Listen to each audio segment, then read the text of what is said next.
Initially, everything seemed to point to a simple answer.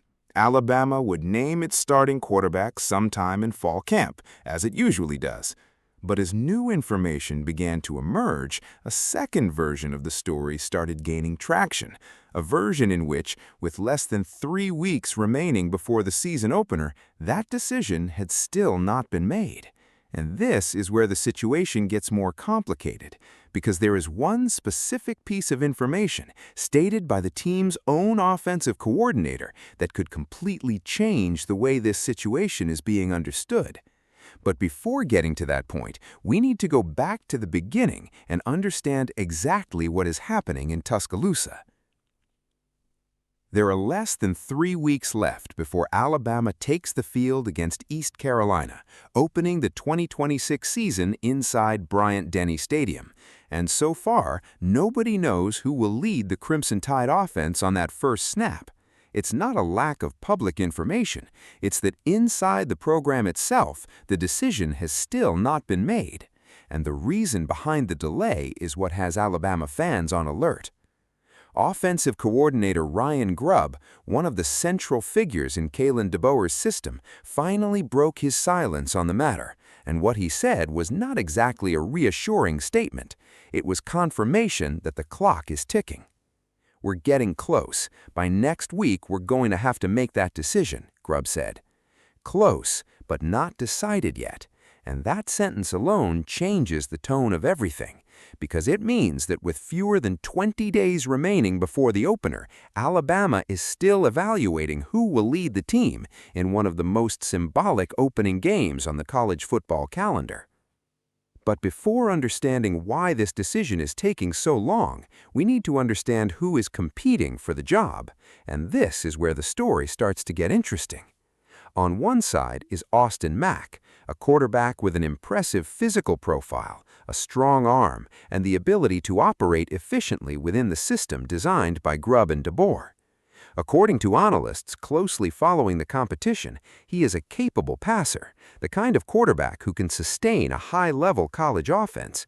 But there was one detail that may be carrying more weight than any passing statistic.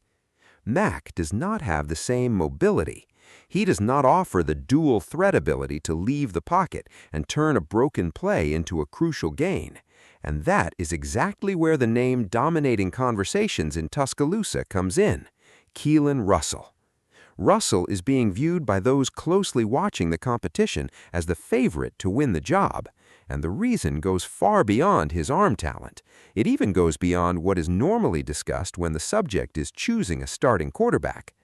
But this wasn't simply about his ability to run, because according to those same evaluations, Russell is also a solid pocket passer, mature for his age, and capable of distributing the ball to every area of the field. In other words, he isn't simply a quarterback who can run. He is a quarterback who also knows how to operate within the system. And that is where the situation took on a different dimension, because the difference between Russell and Mack isn't necessarily raw talent. It's the moment that that talent is required.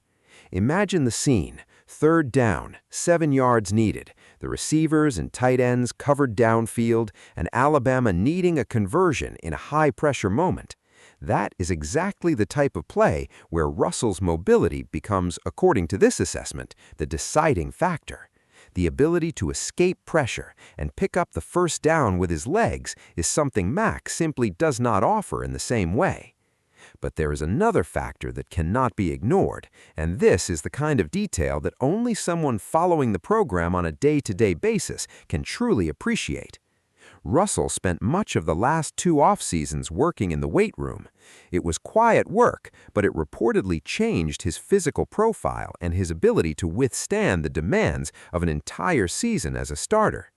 Add to that his football intelligence and his ability to quickly absorb the nuances of the system created by DeBoer and Grubb, and the picture starts to come together. And this is the part that stands out the most. The assessment is that Russell would not simply be a quarterback capable of winning easy games.